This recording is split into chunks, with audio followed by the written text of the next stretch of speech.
So it's an exciting time in smartphones. I mean, we all know this. We've been watching, and probably the thing I'm getting asked about the most in the smartphone universe is folding phones. Is this a thing? Should I wait for these? For a while there, it was strictly the Galaxy Fold that people were talking about, and rightfully so. It looked like a finished product, like a real product, and we hadn't seen that before. It was obviously expensive, $1,980, but then things got even more interesting, even more spicy, because this device right here came out, the Huawei Mate X. Well, it didn't come out, it was announced, showed off, and handled, in fact. And this is a totally different take on the concept of a folding phone. So in the case of the Galaxy Fold, we have this clamshell type design, which puts another display, a supplementary display on the outside of the clamshell, which allows you to interact with the phone when it's in its folded position. Now that's different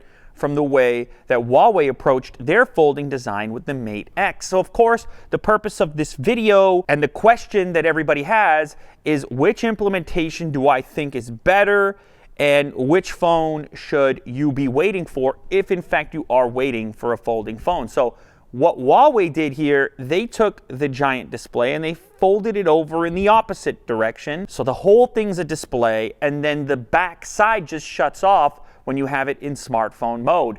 What this means is you end up with a bigger display that you can utilize in a more typical smartphone fashion, but on the front of the device. I must say, I saw some clips of the device.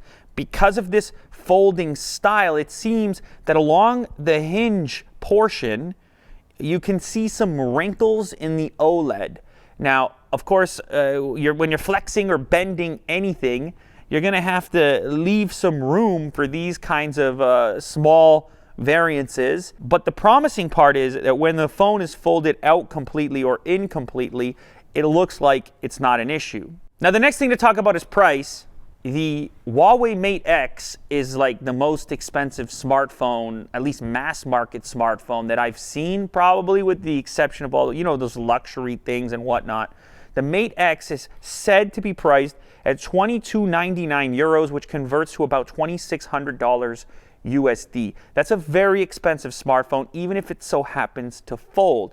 But you got 512 gigs of internal storage, 8 gigs of RAM, and you get a bigger display, especially in the folded mode when compared to the Galaxy Fold. Now, price-wise, it's about $600 more. But when it comes to both of these devices, I sort of look at them as these loss leader type phones. I'm not saying they're going to lose money on it, but I don't think margins are the most important aspect of these products, profits. Instead, they need to act like the F1 car for each of these two brands in order to send the message to the smartphone marketplace that the cutting edge exists, well, for Huawei with Huawei, or for Samsung with Samsung. And it seems to be working, because the conversations that I'm having in public are following along these lines. I think the Samsung product at this point right now looks a little more robust. For some reason, I have slightly more confidence in their approach to the design and the hinge, with the mechanical components that they showed off during the presentation.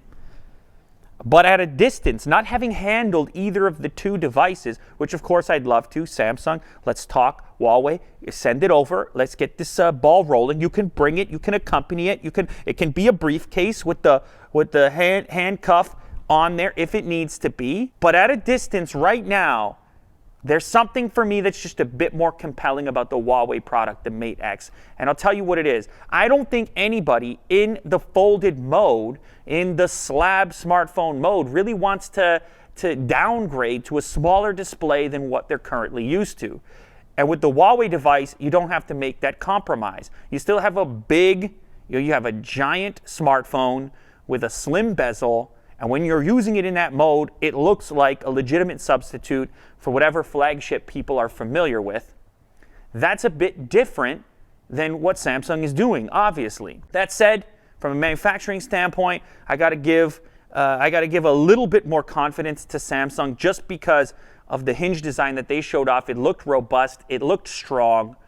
But if I had to pick one right now, if I had to have my hands on one, if I had to experiment with one, I think the Huawei product just seems a little bit more advanced. Nonetheless, it's all good news, because at first, when I first heard about these things, I didn't see legitimacy at all. I was like, maybe I lacked the imagination at the time, but I saw so many holes in these potential implementations.